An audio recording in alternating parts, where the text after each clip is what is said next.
శుభకర వినాయక శ్రీకాణిపాకవర సిద్ధి వినాయక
పంపే పాలు అందరి పాలు హాయిగా నేల తల్లి పంచినంట పైకి పంట నీకు నాకు వంట కంటే సందేలే సింగారాల పైనుల్లోన బంగారాలే పండేనంట పాడాలి నవ్వుల్లోన పువ్వుల్లాగా జీవితాలే సాగాలంట ఆడాలి ఈనాడు ఊరంతట రాగాల దీపాలట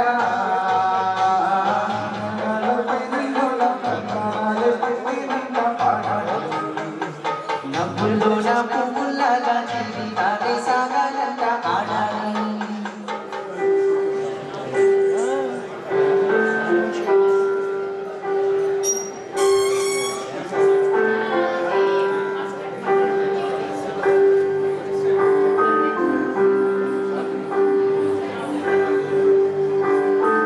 అమ్మా అమ్మా నీ పసివాణమ్మ నువ్వే లేక వసివాడానమ్మ మాటే లేకుండా నువ్వే మాయం కన్నీరవుతోంది ఎదలో గాయం అయ్యో వెళ్ళిపోయావే నన్ను దిలేసి ఎటుపోయావే అమ్మా ఇకపై నే వినగలనా నీలాలి పాట నీ పాడే జోలకు నువ్వు కన్నెత్తి చూసావు అంతే చాలంట అమ్మా అమ్మా నీ పసివానమ్మ నువ్వే లేక వసివాడానమ్మా చెరిగింది దీపం కరిగింది రూపం అమ్మా నాపై ఏమంత కోపం కొండంత శోకం నేనున్న లోకం నన్నే చూస్తూ నవ్వింది శూన్యం నాకే ఎందుకు శాపం జన్మల గతమే దిగులైన నడిరే ముసిరింది చీకటి ఓ అమ్మా అమ్మా నీ పసి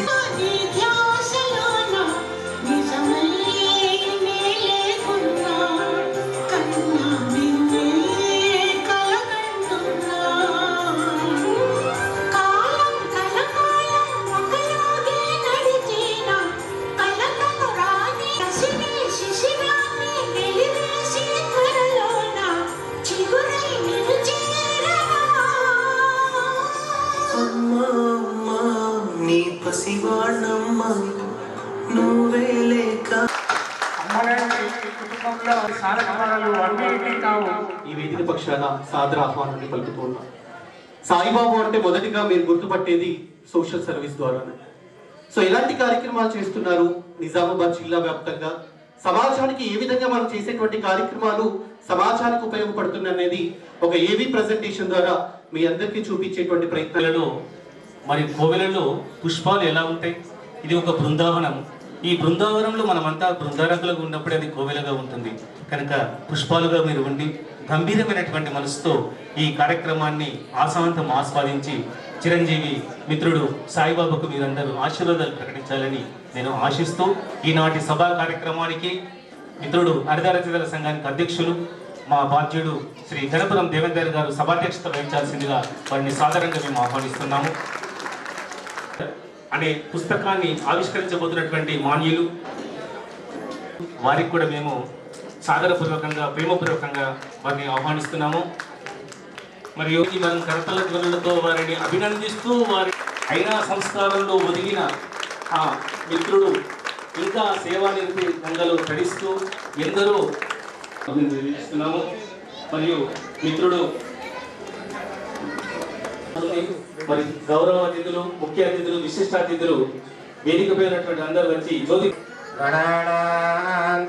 గణపతిగం భవామహే కవిం కవేనాముపమశ్రవస్తవం జ్యేష్ఠరాజం బ్రహ్మణస్పదాన శృణ్వన్నోదవస్సేదసాదనం మహాగణాధిపతయే నమః. ప్రణో దేవే సరస్వతే వాజభర్వాజనేవతే తేనామవిత్రియవత మహాసరస్వత్యై నమః. మాతా పితృసమం దైవం న దైవం పితరమర్చయేత్ సర్వతీర్థఫలం జ్ఞేయం మాతృవందన సదా మాతాపితృభ్యాం. ఆలోచిస్తున్నప్పుడు సాయిబాబా ఒక మాట అన్నాడు, సార్ ఈ ప్రోగ్రాం, ఈ నవల ఆవిష్కరణ కార్యక్రమం ఏదైతే ఉందో ఈ కార్యక్రమాన్ని ఆశీర్వదించడానికి మనం పెట్టే హాల్ నిండుతుందా సార్? ఏ హాల్లో పెడదాం, ఏ హాల్లో పెడితే విజయవంతంగా అయింది అన్న పేరు వస్తుంది అని చర్చ ప్రారంభమైంది. అప్పుడే కాకి బలగం సంగతి తెలియదు కానీ సాయిబాబా బలగం మాత్రం నిజామాబాద్లో ఒక సౌండ్ బలగం.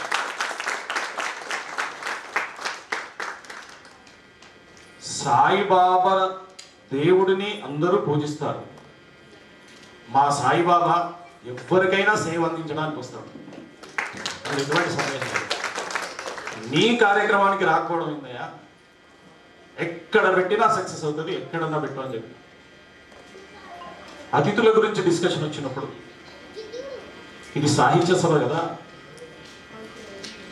సాహిత్యం సమాజ సేవ ఈ రెండింటిలో సాయిబాబాను చూసినప్పుడు సాహిత్యం అనేది ఒక చిన్న కొండలాగా కనబడుతుంది, సమాజ సేవ అనేది పెద్ద కొండలాగా కనబడుతుంది.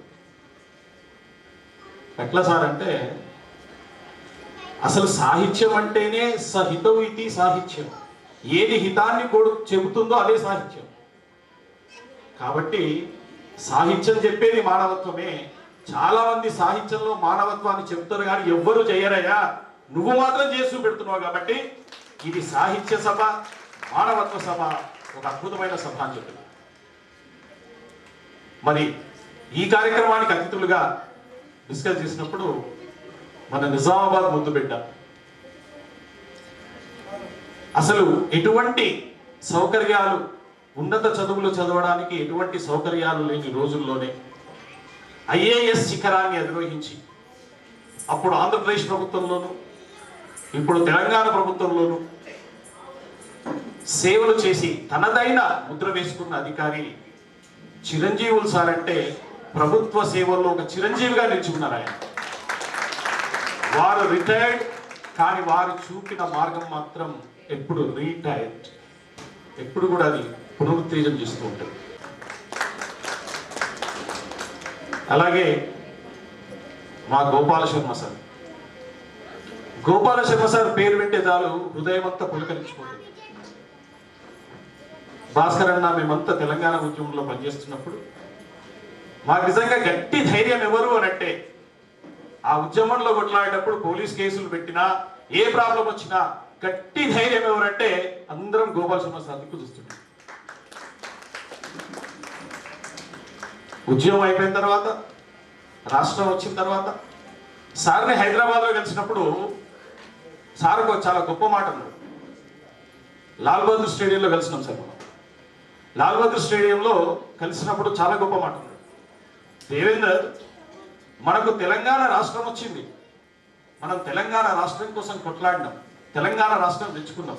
ఉద్యమకారులుగా మన పని అయిపోయిందా? ఉద్యమంలో పనిచేసినప్పుడు మనకు అవి కావాలి ఇవి కావాలి అనొద్దు.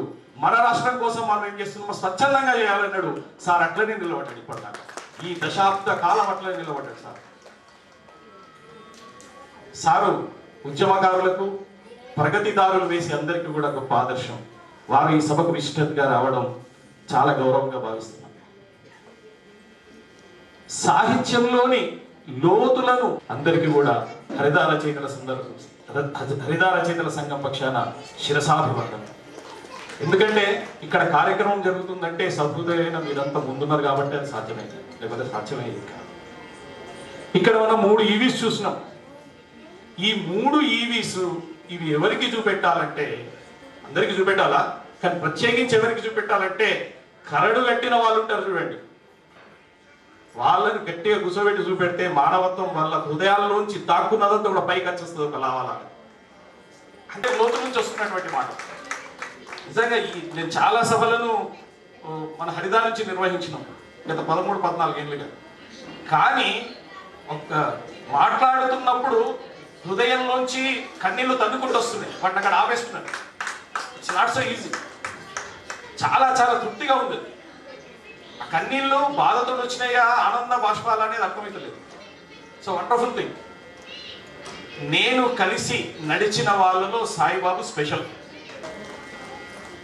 అది మొత్తం క్రెడిట్ అంతా కూడా సాయిబాబుకి. సాయిబాబు ఒకసారి గట్టిగా చెప్పట్లతో మీరు అధ్యక్ష పదవికి స్వస్తి చెప్తూ కార్యక్రమాన్ని ముందుకు తీసుకెళ్తూ మొదట ఆవిష్కరణ, తర్వాత ముఖ్య అతిథిగా మాట్లాడతారు, తర్వాత మిగిలిన అతిథులు మాట్లాడతారు. కుమారుడు ఉంటారు ప్రతిభా వివేక్. మరి సాయిబాబాకు మారు పేర్లు నిజంగా చెప్పాలంటే ఆ పాత్రధారులకు సూత్రధారి మన సాయిబాబు. మరి ఆ సూత్రధారి రచించినటువంటి ఈ చక్కని పుస్తకం అందరి మస్తకంలో ఉంటే నిజంగా అద్భుతమైన సాహిత్యం. ఆ నవలా సాహిత్యం నిజంగా ఆశాంతం చదివించాల్సిన గొప్ప పుస్తకం అని. అక్కడ జానకి రామయ్య మరియు రాఘవయ్య మాస్టర్ గారు వారికి కోవెలను ఇవ్వడము, వారి ఇల్లుని ఆశ్రమంలో కోవెలుగా మార్చుకోవడము, ఇది భావన రూపమే మాత్రమే. కానీ భవిష్యత్తులో అది భవన రూపంలోకి రావాలని మీ అందరూ మేము యొక్క అమృతస్థల ద్వారా చేసుకున్నాం. మరి మీరు మౌనంగా ఉండడం కన్నా కరతాల ధ్వనులతో మీరు మంగళ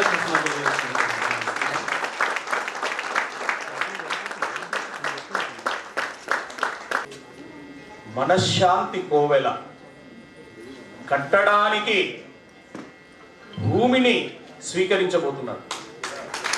ఆ పని చేస్తున్నాడు. సో తనకంతా శుభం జరగాలని మనశ్శాంతి కోవెల ఒక కళ, రేపు సాకారం అవబోతున్న కళ. మరొకసారి సాయిబాబుకి శుభాకాంక్షలు తెలియజేస్తూ సాహిత్యంలో మానవత్వపు లోతుల్ని మాకు తెలియజేయాల్సిందిగా ఒక 20 నిమిషాల పాటు తమ ప్రసంగాన్ని, తమ కీలక ప్రసంగాన్ని అందించాల్సిందిగా కోరుతున్నాను. 33 జిల్లాల్లో ఒక జిల్లా అడుగు తీసి అడుగు వేస్తుందంటే నిజామాబాద్ జిల్లా అని నేను భావిస్తాను. ఎందుకలా అనుకుంటున్నానంటే బహుశా ఇలాంటి కార్యక్రమం 33 జిల్లాల్లో ఎక్కడ జరగలేదు. ఇదే అందుకు మీరందరూ ఈ సభకు రావడం, నిజానికి దేవతలు వచ్చి కూర్చోవాలి ఈ సభలో. మనుషులు కూర్చునే బదులు దేవతలు వచ్చి సభలో కూర్చుంటే దేశం ఎలా ఉందో, ప్రపంచం ఎలా ఉందో, మానవులు ఎలా ఉన్నారో, మానవ మనస్తత్వాలు ఎలా ఉన్నాయో, అమానవీయమైనది దేవుడా ఎందుకు మాకి దాపురింప చేస్తున్నావు అని మా సాయి దేవతలను అడుగుతున్న ప్రశ్న ఈనాటి సభ అని నేను భావిస్తున్నాను. కనుక ఈ సభ ఎంత మంచిది అంటే ఇక్కడ అందరినీ చూస్తుంటే ఏదో ఒక మల్లెపూల తోటలో వెళ్ళి నేను ప్రతి పువ్వును పలకరిస్తున్నట్లుంది ఈ సభ. ఎందుకంటే ఏ తాటికాయనో, ఏ ఈతకాయనో, ఏ దానిమ్మకాయనో అడిగితే అవి కూడా ఖర్చుకు అప్పుల పాలైపోయినాయి. అవి కూడా ధరలకు చెల్లించే వాటిని కొనుక్కుంటున్నాం. మళ్ళీ కూడా తన యొక్క సువాసనను మాతో ఉన్నప్పటికీ ఇప్పటికీ కోల్పోవటం లేదు. ఒక మల్లె పువ్వే కాదు, సమస్త సృష్టిలో ఉన్న పుష్పాలన్నీ కూడా కానీ ఆ పరిమళానంతో కూడుకున్న పువ్వులను మాత్రం మన సిగల్లోనూ దేవుడి పాదాల మీదను మనం పెడుతూ ఉన్నాం. వాటి సువాసనను పీలుస్తూ ఉన్నాం. కానీ ఆ సువాసన మనకు ఎంతగా అందుతుందా అనేది ఒక ప్రశ్నగా నేను ఈరోజు మాట్లాడటానికి భావిస్తున్నాను. మానవ సంబంధం ఎంత బలంగా ఉంటే అంత బలంగా ఉంటుంది. కానీ నా మిత్రుడు కూర్చొని ఉన్నాడు. పుట్టినాక నాలేశ్వరం సార్ పుట్టిండా, నాలేశ్వరం సార్ పుట్టినాక గోదావరి పుట్టిండా అనిపిస్తుంది. గోదావరి ఒడ్డున పుట్టి ఆ గోదావరి ఏ విధంగా సస్యశ్యామలం చేస్తుందో ఈ పొలాలను మరి నాలేశ్వరం సార్ మన మనసులను సస్యశ్యామలం చేస్తాడు. అద్భుతమైనటువంటి ఈ పుస్తకానికి అంతే అద్భుతంగా తన వ్యాఖ్యానంతో ఇందూరు యువత ఆధ్వర్యంలో అనేక కార్యక్రమాలు చేస్తుండడం చూసి మురిసిపోయి అనేక మంది అండదండలుగా ఇచ్చినట్టుగానే మేము కూడా దాంట్లో భాగస్వాములు అవుతామని కోరి మరి వారితో కలిసినాం. ఒక పుస్తకం గురించి ఒక సాహిత్య సభ అయితేనేమో ఒక రకంగా మాట్లాడడానికి ముందుకు వచ్చిన వాళ్ళు ఈ సభలో చాలామంది ఉన్నారు. అదృష్టం నాకు కూడా వరించింది. సగర్వంగా చెప్తున్నాను, నేను హరిత ప్రధాన కార్యదర్శిగా సాహిత్యం వైపుగా ఎంత సంతోషపడుతున్నానో ఇందూరు యువత సామాజిక సేవా సంస్థలో ఒక కార్యవర్గ ఒక సభ్యుని అని చెప్పి కూడా సగర్వంగా తెలియజేసుకుంటూ, సాయిబాబు గురించి అయితే వేదిక మీద గురించి మాట్లాడాలి అంటే మాటలు ఉండవు. ఆర్ద్రత హృదయాన్ని ఆయన ముందు పెట్టడం తప్ప ఏం మాటలు మాట్లాడతాం. శ్రేయం కావ్యం అన్నదానికి ఇదొక ప్రతీకగా నిలుస్తుంది అని మాత్రం నిజంగా చెప్పగలుగుతున్నాం. ఒక నవల, సాంఘిక నవల, ఈనాడు నవలలో వెనకబడిపోయాం, నవల రచనలో వెనకబడిపోయాం అని అనుకుంటున్న సందర్భాల్లో ఇలాంటి యువకులైనటువంటి వాళ్ళు, ఇంకొకటి సామాజిక సేవలో ముందుండి రాణిస్తున్నటువంటి డాక్టర్ మద్దుకూరి సాయిబాబు, మళ్ళీ ఆయన చేసినటువంటి డాక్టర్ కోర్సు ఒక విధము, ఆయన చేసే వృత్తి ఒక విధము, ప్రవృత్తి రచనా రంగం. అవ చాలా ఇలాంటి మిశ్రమమైన వ్యక్తి ధర్మాన్ని కలిగి ఉన్న ఒకే ఒక మూర్తి డాక్టర్ మద్దుకూరి సాయిబాబు. మహామహులందరికీ నమస్కారం. ఎందరో దిక్కు దివానం లేని వారిని, ఆకలితో అలమటిస్తున్న వారిని, మతి భ్రమించి తిరుగుతున్న వారిని, రోడ్ల మీద పడి ఉన్న వారిని ప్రతిదినం చేరదీసి మన దేశంలో ఉంటారు. ముఖ్యంగా కరోనా కాలంలో ఆయన చేసిన సేవలు శాశ్వతంగా ఉండాలన్నది నా ఆశ అంటూ నిన్న రాత్రి PDF రూపంలో ఆ పుస్తకాన్ని కాపీ ఒకటి నాకు పంపించారు. మనకి ఎన్నో అందమైన కళలు వస్తుంటాయి. కొన్నిసార్లు మధ్యలోనే మెలుగు వచ్చి ఆ కళలు చిన్న భిన్నం అయిపోతాయి. అయ్యో, కళ చెదిరిపోయింది అని బాధపడతాం. ఆ కళ నిజమైతే బాగుండు అనుకుంటాం. మనశ్శాంతి కోవెల స్థాపించాలన్నది మన సాయిబాబు కళ. కానీ నా కళ నెరవేరకపోయినా మన కళలు సాకారం కావాలంటే మనకు ఎంతోమంది తోడ్పాటు, చేయూతనిచ్చే తోడు, నీడ, బలం అవసరం. అవి మనకు ముందుగా ఇంట్లోంచి లభించాలి. అందుకు సాయిబాబు తన ఆశయాలకు అనుగుణంగా నడుచుకోగలిగే ఓ తోడుని తెచ్చుకొని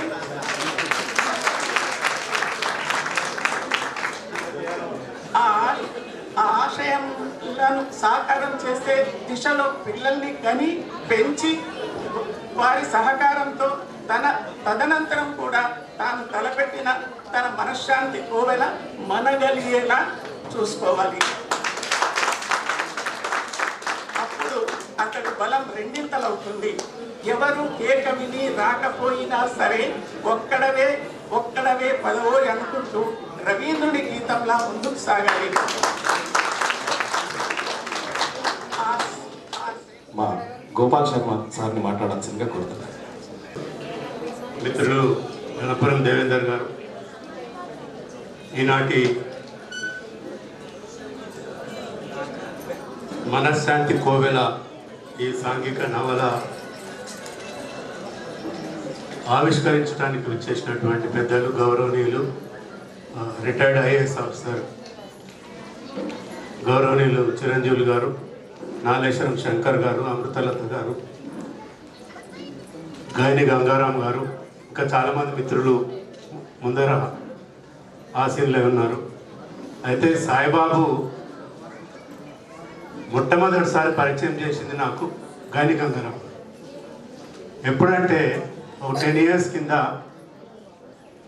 ఉద్యమాలు ఉధృతంగా జరుగుతున్నప్పుడు, ఐ థింక్ 2012 అనుకుంటా, 12 సార్ హిందూ యువత ఇట్లా ఒకటి స్థాపించారు. సామాజిక కార్యక్రమాలు చేస్తారు, అదేవిధంగా పిల్లలందరినీ తీర్చిదిద్దుతారు, ఎట్లా కొన్ని కార్యక్రమాలు ఏదో చేస్తారు, సామాజిక కార్యక్రమాలు. ఒక మాట అనేవాడు ఎప్పుడు గంగారాం సార్, మనకు ఎప్పుడైనా ఈ సభలో కార్యక్రమాలు చేసేది తెలుసు, కానీ ఆయనలో ఒక రచయిత ఉన్నాడని మటుకు మొదటిసారి తెలిసింది నాకు. సభకు నమస్కారం. ఈనాటి ఈ కార్యక్రమానికి నన్ను ఆహ్వానించినందుకు ప్రప్రథమంగా మిత్రులు అమృతలత గారికి, వేదికపై వచ్చినటువంటి నాలేశ్వరం శంకర్ గారికి, అదేవిధంగా ఇతర పెద్దలకు అందరికీ కూడా నా యొక్క నమస్సమాంజలు. నిజంగా ఈ కార్యక్రమంలో పాల్గొనడం కూడా నేను ఒక అదృష్టంగా భావిస్తున్నాను. అదేవిధంగా బుక్ రిలీజ్ చేస్తున్నప్పుడు అనుకోకుండా బుక్ కిందికి పడిపోయింది. ఎందుకు పడిపోయిందో నేను ఒకసారి ఆలోచించాను. మీరు ఆలోచించారు ఎందుకు పడిపోయిందంటే వాళ్ళ తల్లి నేల తల్లి ఆ పుస్తకాన్ని మొదట ముద్దాడాలనుకున్నాడు. అందుకే సో మరి అంత మంచి హృదయం గల వ్యక్తి కాబట్టి నిజంగా కూడా నేల తల్లి ఆ పుస్తకాన్ని ముద్దాడాలనుకుంది, ముద్దాడడం జరిగింది. సో ముఖ్యంగా నాకు వారి గురించి పెద్దగా పరిచయం లేదు. పుస్తకం రిలీజ్ రోజు మాత్రమే ఆయన చేసినటువంటి యాక్టివిటీస్ సంబంధించినటువంటి పాంప్లెట్ ఇవ్వడం జరిగింది. వాటన్ని చూసిన తర్వాత నేను కూడా కొంత వీరి గురించి ఎట్లాంటి వారు అనేది నిజామాబాద్లో నాకు తెలిసిన ఫ్రెండ్స్ ఇద్దరు అడిగితే మంచి బ్రహ్మాండమైనటువంటి ఒపీనియన్ వారి గురించి చెప్పారు. సో వారిని చూసిన తర్వాత నాకు అనిపించింది అంటే ఈ రోజుల్లో చాలా మంది యువకులు ఏదో డాలర్ డ్రీమ్లో అమెరికాలో పోయి ఆస్ట్రేలియాలో ఇంకెక్కడో సెటిల్ కావాలి, లేదా రకరకాల వ్యసనాలతో ఉన్న కాలంలో తన శక్తియుక్తుల్ని తన జీవితాన్ని సమాజ సేవకు దారపోయాలనుకునేటువంటి వాళ్ళు చాలా తక్కువ మంది ఉంటారు. మరి అట్లాంటి తక్కువ మంది వ్యక్తుల్లో వారు ఒకరు కనిపించినారు. మరి అట్లాంటి వ్యక్తి సభకు నేను రావడం నేను చాలా అదృష్టంగా భావిస్తున్నాను. వారిని చూస్తే నాకు శ్రీశ్రీ గారు ఒక శ్లోకం గుర్తుకొస్తుంది. కొంతమంది యువకులు జీవన బృందావన నిర్మాతలు. సో మరి నవజీవన బృందావన నిర్మాత నిజంగా కూడా సాయిబాబు గారు. వాళ్ళు చేస్తున్నటువంటి కార్యక్రమాల గురించి ప్రజెంటేషన్ వారు ఇచ్చారు. అవి చూస్తూ ఉంటే అయితే అడ్మినిస్ట్రేటర్గా మీకు కూడా చాలా జిల్లాలో పనిచేశాను. మొట్టమొదటి కలెక్టర్ వారి ఆశ్రమానికి రావడం, ముగింపు కూడా కలెక్టర్ తోటి ముగుస్తుంది. సో నేను కూడా జిల్లా కలెక్టర్ నల్గొండగా పనిచేసిన అనాథ శవాలకు సంస్కారాలు చేయడం చూడడం జరిగింది. సో నేను కూడా ఆర్డీఓగా వరంగల్లో పనిచేసిన కాలంలో ఇట్లాంటి సమస్య వచ్చినప్పుడు అక్కడ మేము శివముక్తి ధామ్ అని మీరు ఎవరన్నా చూస్తున్నారో నాకు తెలియజేస్తారు. వారిని చూస్తుంటే నాకు ముఖ్యంగా మదర్ తెరేసా గుర్తుకొస్తుంది. ఎందుకంటే కొంతమంది వయసులో సహజంగా పిల్లల్లో కోరికలు ఏమి ఉంటాయి, తానేదో పెళ్లి చేసుకుని భర్తతో ఏదో విధంగా ఊహల్లో వేరిస్తూ ఉంటారు. ఆ సమయంలో అవన్నీ త్యజించి సమాజం కొరకు సేవ చేయాలనే ఉద్దేశంతో ఎక్కడి నుంచో అల్బేనియా భారతదేశంలో కల్కట్టాకు రావడం జరిగింది. కోల్కతాలో వచ్చిన తర్వాత ఒక చిన్న ఆశ్రమం పెట్టి అందులో కుష్టు వ్యాధిగ్రస్తులకు సేవలు చేస్తాం. ఎదురుగా ఒక టెంపుల్ ఉంది, కాళీ టెంపుల్. సో ఆ పూజారి ఉన్నాడు అక్కడ. ఆయన ఇక్కడ వీళ్ళకు చేస్తూ ఉంటే ఆయన ఇక్కడ కొద్దిగా ఎందుకో డిస్టర్బెన్స్ జరుగుతుంది పూజలకు. అదే రోజు నా పూజలకు డిస్టర్బెన్స్ వస్తుంది, ఇక్కడ ఏదో విధంగా ఈ ఆశ్రమాన్ని తీసేయాలని చెప్పే ఉద్దేశంతో లోపలికి వెళ్తాడు. వెళ్ళిన తర్వాత అక్కడ కనిపించిన దృశ్యం చూసి మొత్తం మర్చిపోతాడు. ఏముంటుంది ఆ దృశ్యం? 18 సంవత్సరాల వయసులో అవసాన దశలో ఉన్నటువంటి ఒక కుష్టు వ్యాధిగ్రస్తుని తన ఒడిలో బండ పెట్టుకొని వాడు వాంపింగ్ చేస్తుంటే 2 చేతులు పెట్టి దోశలుగా పడుతుంది, అందులో వాంపింగ్ అది చూసిన తర్వాత అతనికి అనిపిస్తుంది, నేను ఇన్ని రోజులు ఒక రాతి విగ్రహాన్ని పూజిస్తున్నా, కానీ దేవుడు ఎక్కడో లేడు, నిజమైన దేవుడు సమాజ సేవ చేసేవాడు ఉన్నాడు. సో దట్ ఈస్ రియల్ సేవ. సో మరి ఆమె ఎట్లా ఎదిగింది ఏమిటో అదంతా డిఫరెంట్ స్టోరీ. దాంట్లో కొంత మతపరంగా ఉంటే ఉండొచ్చు, అవన్నీ పక్కన పెడతాం. బట్ సమాజ సేవ గురించి మనం మాట్లాడినప్పుడు మరి అంత చిన్న వయసులో అలాంటి భావనలు రావడం చాలా తక్కువ మందికి వస్తూ ఉంటాయి, అరుదు. వారు అంత మంచి వ్యక్తిత్వాన్ని వారికి అలవర్చినందుకు నిజంగా వాళ్ళ తల్లిదండ్రులని మొట్టమొదట నేను ఇక్కడ మనము అభినందన తెలియాల్సిన అవసరం. వారి తల్లి ఎక్కడో నేను అడిగాను ఇంతకుముందు, తల్లి ఉందా అని. అందుకే తల్లి కింద పడగొట్టిందని కూడా నేను మనసులో అనుకున్నాను. సో మరి ఆ తండ్రికి నిజంగా కూడా అభినందన తెలియజేయాలి. ఎందుకంటే చాలామంది తల్లిదండ్రులు తమ పిల్లల్ని ఏదో ఉన్నత స్థానంలో చూడాలని అనుకుంటారు తప్ప సమాజ సేవ చేయడానికి ఎవరు కూడా ఒప్పుకోరు. కానీ వారు వీటిని ఒప్పుకున్నారు కాబట్టి నిజంగా వారు ధన్యజీవులు. అదేవిధంగా ఇది సాహితీ అదేవిధంగా సమాజ సేవ రెండు కలిపి ఉన్నటువంటి సభ కాబట్టి ఈ సభలో కొంత ఈ సమాజ సేవ గురించి కూడా మనం మాట్లాడాల్సిన అవసరం. నిజంగా భారత మన జీవన విధానంలో, భారతీయ జీవన విధానంలో అనేకమైనటువంటి సమాజ సేవ భావనలు ఉన్నాయి. పరోపకారార్థం ఇదం శరీరం అంటాం, ఇదం శరీరం. ఓకే, సో అట్లాంటి మంచి భావనలు ఉన్నప్పటికీ కూడా నిజంగా పరోపకారార్థం మనం కష్టపడుతున్నామా? మరి Vivekananda within no time 30-40 సంవత్సరాల 40-50 సంవత్సరాల వయసు వచ్చే వరకే అమెరికాలో అత్యంత రిచెస్ట్ ఫెలోలో అతను ఒకడు. మొత్తం అమెరికాలో నంబర్ 1 రిచెస్ట్ ఫెలో, ప్రపంచంలో నంబర్ 1 రిచెస్ట్ ఫెలో అంటే on record that at the time. ఆయన స్టీల్ బిజినెస్ చేశాడు, ఫ్యాక్టరీస్ పెట్టాడు, రకరకాలు చేశాడు. పెట్టిన తర్వాత ఓ 50వ సంవత్సరంలో 40వ సంవత్సరంలో ఆయనకు ఒక వ్యాధి వచ్చింది. ఆ వ్యాధి వచ్చేసి ప్రపంచంలో అందరు డాక్టర్స్ ట్రీట్ చేశారు, ఒకటే మాట చెప్పారు, నువ్వు 1 సంవత్సరం కంటే ఎక్కువ బతుకు. ఏం చేయాలన్న అర్థంగా మానవ సేవ సమాజాన్ని కొంత సేవ వైపు నడపాల్సిన సాధనంలాగా చూడకుండా వాళ్ళు అమెరికాలో, ఆస్ట్రేలియాలో, ఇంగ్లాండ్లో ఎక్కడ పోయి సెటిల్ అయి ఉండొచ్చు. కానీ వాళ్ళు ఎందుకు తల్లిదండ్రులను ప్రేమగా చూసుకోలేకపోతున్నారు? మన సొసైటీ ఈరోజు ఇండియన్ కల్చర్ సివిలైజేషన్ కూడా ఒక ట్రాన్సిషన్లో ఉంది. ఒకవైపు వెస్ట్రన్ కల్చర్ తాకిడికి, అదేవిధంగా మన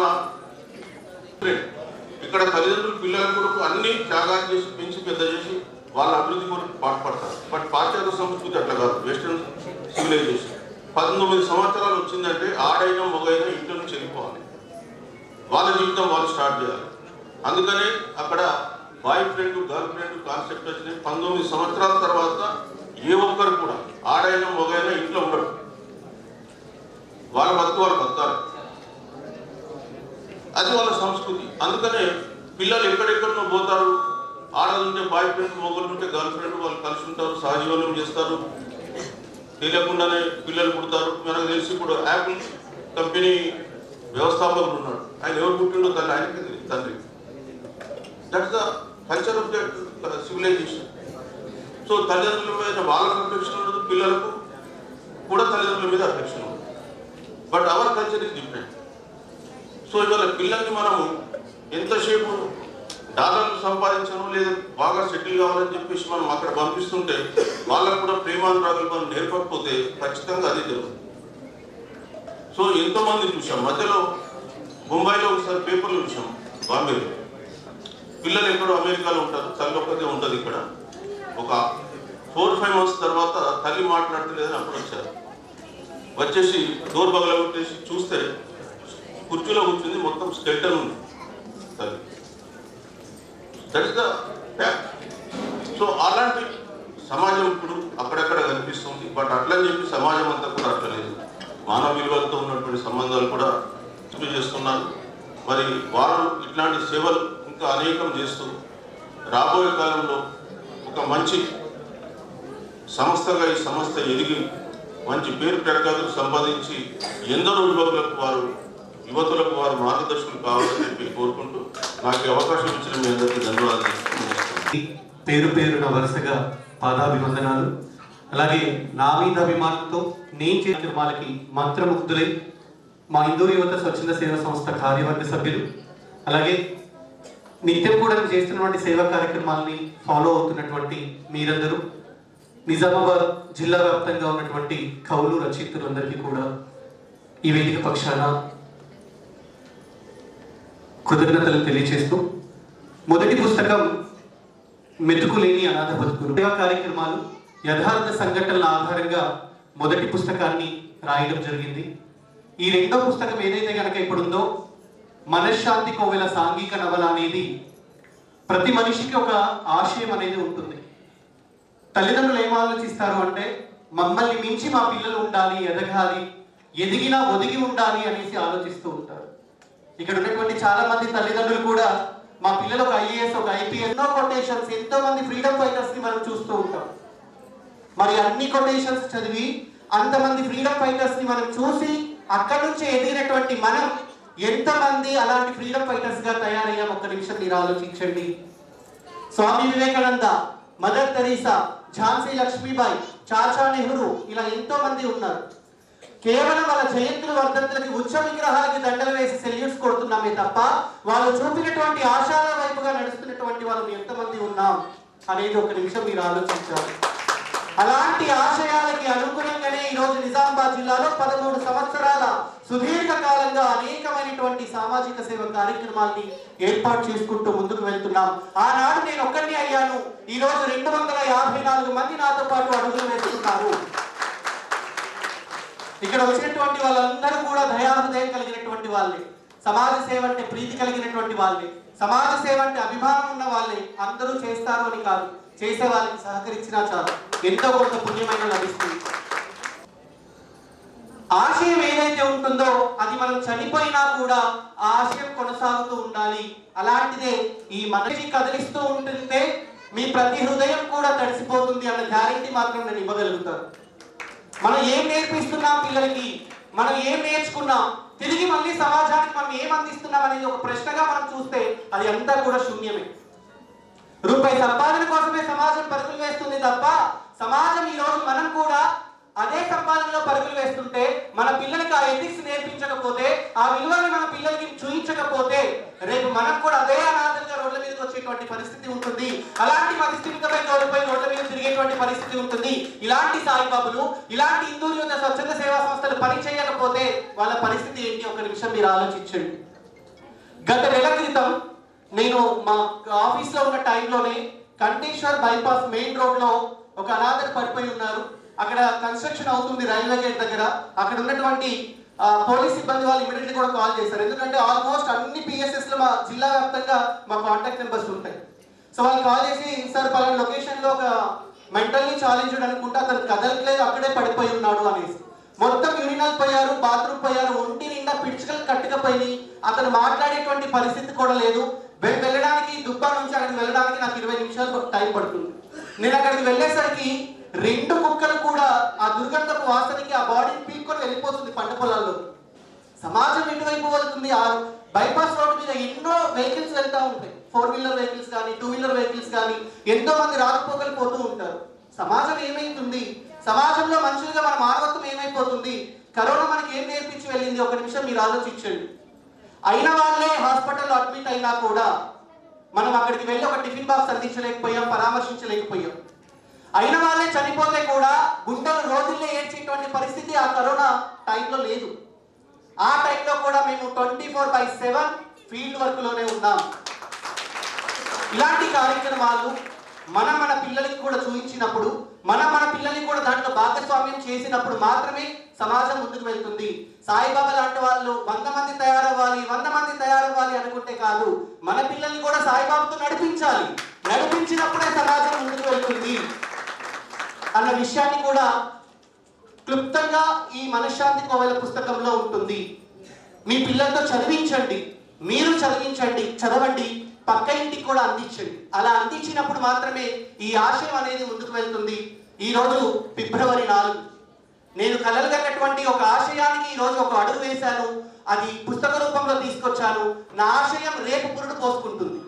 అంటే ఒక తల్లి బిడ్డకి జన్మనిచ్చేటప్పుడు ఎంతైతే ఆ పెయిన్ అనుభవిస్తుందో, ఈ 13 సంవత్సరాల నా ఆశయం ప్రతిరోజు నేను ఆ పుట్టినప్పుడు అనుభవిస్తానే ఉన్నాను. మనశ్శాంతి కోవెల అది సమాజంలో చిరస్థాయిగా నిలిచిపోతుంది. ఎంతో మంది అనాథలకి, అభాగ్యులకి, నిరాశ్రయులకి, విధివంచితులకి అక్కడ అండగా నిలుస్తుంది. ఎంతో మంది ఆకలి తీర్చగలుగుతుంది ఆ మనశ్శాంతి కోవెల. ఎంతో మంది ఇక్కడ మానవత్వం ఉన్నటువంటి మనుషులు, ఎంతో మంది కూడా ఈ ఆశయానికి సంకల్పంగా అడుగులు వేస్తూ ఉన్నారు. దాన్ని ఆచరణలోకి తీసుకొచ్చి ఆ రోజు ఆ మనశ్శాంతి కోవెల కూడా డిసెంబర్ వరకు కంప్లీట్ అవ్వాలి అనేసి నేను సుమీలా మేడం అనుకుంటున్నాం. అది గట్టిగా అవ్వాలి అనేసి మీ అందరి చప్పట్లతో ఆశీర్వచనాలు అందిస్తారు అనేసి కోరుకుంటూ ఉన్నాం. ఇక్కడ మా కార్యవర్గ సభ్యులు చాలా మంది ఉన్నారు. ప్రతి మనిషికి వెన్నుముక్క ఒకటే ఉంటుంది, కానీ సాయిబాబుకి 254 వెన్నుముక్కలు ఉన్నాయి. సో వాళ్ళందరూ లేకపోతే ఈ కార్యక్రమాలు ముందుకు వెళ్దాం. ఒకరోజు మన ఇంట్లో ఏదైనా ఫంక్షన్ అయితేనే 10 మంది చుట్టాలు వస్తే ఆ రోజంతా గడిచిపోతుంది వంట చేయడానికి. ఎంతమంది అమ్మలు పని చేయాలి, ఎంతమంది నాన్నలు పని చేయాలి, ఎంతమంది కార్యకర్తలు పని చేయాలి, ఒక్క నిమిషం మీరు ఆలోచించండి. సో ఆ విధంగా 24/7 కూడా సామాజిక సేవ ఉన్నటువంటి టైంలో ఆగస్టు 15 ఎందుకు తీసుకోవడం జరిగింది అంటే ఆగస్టు 15 నా బర్త్డే కాబట్టి. సో సో మొదటిగా ఏ కలెక్టర్ అయితే ఆ కార్యక్రమానికి భాగస్వామి అవుతారో, కార్యక్రమానికి విజిట్ చేస్తారో, ఒకప్పుడు ఆ కలెక్టర్ వాళ్ళ తోబుట్టుల్ని కలుస్తాడు. ప్రతి నెల కూడా ఆయనకు వచ్చేటువంటి శాలరీలో 50% ఆశ్రమానికి కేటాయించి తను రిటైర్ అయిన తర్వాత పూర్తి సమయాన్ని ఆశ్రమానికి కేటాయిస్తా అని చెప్పడం జరుగుతుంది. ఒక ఆశయం నిలబడాలి అంటే ఈ కథలో ఇద్దరు అక్క తమ్ముళ్ళు, తల్లిదండ్రులు పేదవాళ్ళే అయినప్పటికీ కూడా తల్లిదండ్రుల కోసం మేము ఏం చేయాలి అని ఆరాటపడి వాళ్ళు ఐఏఎస్ దాకా వెళ్ళిన తర్వాత గ్రూప్స్ లో సీట్లు వచ్చినా కూడా అన్ని వదిలేసుకుంటారు. వాళ్ళ ఆశయం కోసం తమ్ముడు ఒకటి, అక్క ఒకటి, 2 కిడ్నీలు కూడా డొనేట్ చేస్తారు. 50 lakhs వస్తాయి. ఆ వచ్చినటువంటి డబ్బులతో ఆశయంతో మొదలు పెడతారు. మరి అనాథలు వాళ్ళ స్థితిగతులు ఏంటి, విధివంచితులు వాళ్ళ పరిస్థితులు ఏంటి అని తెలుసుకోవడానికి ఈ అక్క ఒక రాష్ట్రానికి వెళ్తే తమ్ముడు ఇంకొక రాష్ట్రానికి వెళ్ళి దాదాపు నెల రోజులు కూడా ప్రతి అనాథ ఎక్కడ కనపడితే అనాథ దగ్గరికి వెళ్తారు. వాళ్ళ స్థితిగతులు, వాళ్ళు ఎందుకు ఇలా తయారయ్యారు, తయారవడానికి గల కారణాలు ఏంటి, కుటుంబ నేపథ్యమా, సమాజమా అనేది ప్రతిదీ కూడా వడబోసుకొని తీసుకొని వచ్చి తెలుసుకొని ఆశ్రమాన్ని స్టార్ట్ చేస్తారు. సో ప్రతిదీ కూడా చెప్పడం కాదు, మీరు పుస్తకం చదివిన తర్వాత పొగడతలు కాకుండా మీ అభిప్రాయాలు, పుస్తకం ఇంకా ఇలా ఉంటే బాగుంటుంది, లేదు పుస్తకం చాలా బాగుంది అని మీరు తెలియచేయండి తప్ప పొగడతలు మాత్రం దయచేసి నా వాట్సాప్ నెంబర్కి పంపించొద్దు అనేసి కూడా సభాపూర్వకంగా మీకు తెలియచేస్తూ, పిలవగానే వచ్చినటువంటి మీ అందరికీ మా ఇందూరు యువత కార్యవర్గం ప్రతి ఒక్కరికి కూడా వచ్చినటువంటి ప్రతి ఒక్కరికి కుటుంబ సమేతంగా రావాలి అని చెప్పాము. సో దాన్ని శిరసా వహించి మీరు కుటుంబ సభ్యులందరితో కలిసి వచ్చారు. Thank you. సో అలాగే ఎస్పెషల్లీ నేను ఈ వేదిక పక్షాన థ్యాంక్ తెలియచేయాలి రాజేష్ శర్మ అన్న, అలాగే మృణాలి అక్క, నవనీత అక్క, అలాగే గోపి, తర్వాత నివాస్, అలాగే మా కెమెరామెన్. వాస్తవంగా చెప్పాలి అంటే శ్మశాన వాటికల్లోకి వెళ్ళేటప్పుడు కుళ్ళిపోయిన శవాలు వస్తాయండి మా దగ్గరికి. 8 days, 9 days, 10 days అవుతాయి. ఈ చర్మం కూడా ఊడిపోతా ఉంటుంది, స్మెల్ వస్తుంది, టచ్ చేయగానే బాడీ లిక్విడ్ అయిపోతా ఉంటుంది. సో ఎలా చేస్తాం, ఒక హిందూ చనిపోతే హిందూ సంప్రదాయ పరంగా, ఒక ముస్లిం చనిపోతే ముస్లిం సంప్రదాయ పరంగా, ఒక క్రిస్టియన్ చనిపోతే క్రిస్టియన్ సంప్రదాయ పరంగా ఆ పద్ధతిలోనే చేయడం జరుగుతుంది. ఫర్ ఎగ్జాంపుల్ ఒక హిందూ సంప్రదాయంలో ఏంటి, తల్లి చనిపోతే చిన్న కొడుకు తలకొరువు పెట్టాలి, తండ్రి చనిపోతే పెద్ద కొడుకు తలకొరువు అనేది పెట్టాలి. మరి ఇక్కడ అనాథలకు ఎవరున్నారు, కొడుకులు ఎవరు లేకనే కదా రోడ్డును పడ్డారు. అలాంటి సందర్భంలో మేమే కొడుకులమయ్యాం, మేమే కూతులమయ్యాం, వాళ్ళకి అంతిమ సంస్కారాన్ని చేయడం జరుగుతుంది. చనిపోయిన తర్వాత 5 days కి మళ్ళీ బాసర్ వెళ్ళి అక్కడ పిండ ప్రదానం కూడా చేయడం జరుగుతుంది. మీరు ఏవిస్ లో చూసే ఉంటారు అనేసి నేను అనుకుంటూ ఉంటాను. అంటే ఒక బాధ్యత ఉన్నప్పుడు ఆ బాధ్యతని ఎలా చేయవచ్చు అనేది ఎగ్జాంపుల్ ఈ మనశ్శాంతి కోవెల సాంఘిక నవల అనేది మీ అందరి చేతుల్లో కూడా వస్తూ, మరొకసారి ఎంత బిజీ షెడ్యూల్ ఉన్నా కూడా పిలవగానే కార్యక్రమానికి వచ్చినటువంటి అతిథులకి, అలాగే నా పుస్తకానికి అడగగానే ముందు మాటలు అందించినటువంటి ప్రతి ఒక్కరికి, అలాగే నా మీద అభిమానంతో కావచ్చు, నా మీద ప్రేమతో కావచ్చు, నేను మెసేజ్ పెట్టినప్పుడు మీ ఇంట్లో ఒక కొడుకుగా నన్ను ఆదరించండి, మీ ఆశీస్సులు అందించండి అని చెప్పడానికి నాకు మా అమ్మ లేకపోయినా ఇంతమంది అమ్మలో ప్రేమ నాకు దొరుకుతుంది. సో ఇంతమంది సోదరుమణులు ఇక్కడికి వచ్చి ఉన్నారు, వారందరికీ కూడా పేరు పేరున ధన్యవాదాలు తెలియజేస్తున్నారు. నిజంగా మనశ్శాంతి కోవెల నవలలో మిత్రుడు ఇద్దరు మరి ఆ నవల ఇతివృత్తం కూడా చెప్తుంది. ఏం చెప్తుందంటే మనందరి సందేశం చెప్తుంది. మరి మనం జీవించి మరణిద్దామా, మరణించి జీవిద్దామా, ఇది తెలుసుకోవాల్సిందిగా నేను సునీత ఆ వివేకానంద స్ఫూర్తి, మదర్ తెరీసా ఆదర్శాన్ని, అమ్మ మనసు